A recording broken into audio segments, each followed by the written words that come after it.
நம்ம யாரை பத்தி பேசுறோமோ அவங்க இடத்துலயும் நம்மள வச்சு பார்க்கணும்ன்றது ஒரு ஒரு ஐதீகம் இருக்கு. ஓகேவா?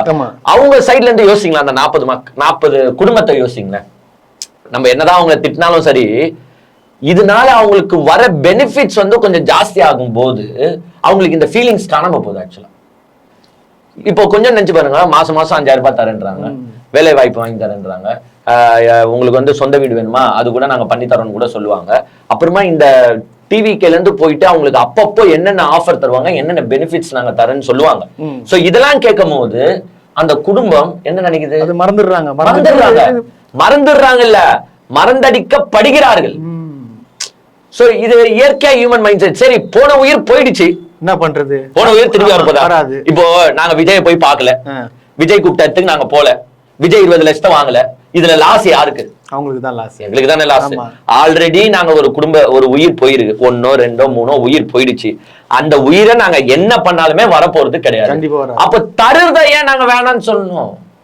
இப்ப இவங்க கூப்பிட்டு நாங்க போல, அப்ப இவங்க எங்களை நெக்ஸ்ட் பழி வாங்குவாங்க. அந்த 5000 ரூபாய் தருவாங்களா? தரமாட்டாங்க. அந்த வேலை வாய்ப்பு கிடைக்குமா? கிடைக்காது. அந்த சொந்த வீடு வாங்கி தருவாங்களா?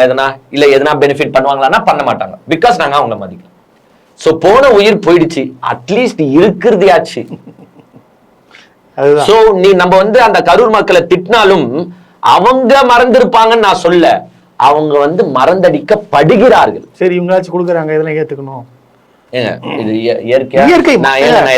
மனிதனுடைய இயல்பே அதுதானங்கன்ற நீங்க என்ன பேசுறீங்க? இவங்க அதனாலதான் வந்து ஓவர் த எக்ஸ்ட்ரீம் போறாங்க. அவரை புகழ்றதுக்காக, இப்படி புகழ்ந்தா வச்சு அவர் எதனா செய்வார் அப்படின்றதுக்காக தான் ஓவர் த எக்ஸ்ட்ரீம் போறாங்களே தவிர்த்து, எனக்கு தெரிஞ்சு அந்த மக்கள் வந்து விஜய் மேல பாசத்துல அப்படி பேசுறாங்கன்றதுலாம் கிடையாது.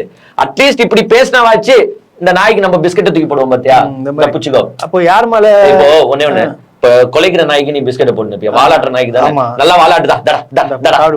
கொலைக்கிற நாயே இது என்ன போட்டாலும் கல்லு தர்றா. நாயோட நான் கம்பேர் பண்றேன்றதுல இட்ஸ் ஜஸ்ட் அன் எக்ஸாம்பிள்.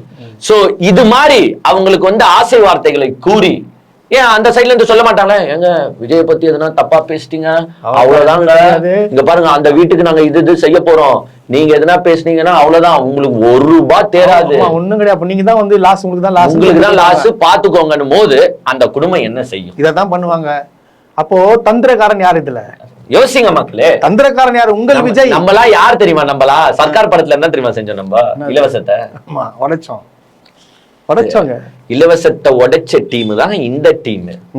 இந்த டீமே இப்ப மக்கள் வாயை அடைப்பதற்கு தன்னால முடிஞ்ச ராஜதந்திரம். காசு எங்க ஒன்னு சொல்லிடுறேன், காசு இந்த கட்சி கிட்ட பெரிய மேட்டரே கிடையாது. 41 குடும்பம் இல்ல, 400 குடும்பத்தை தத்தெடுக்கிற அளவு காசு இருக்குது.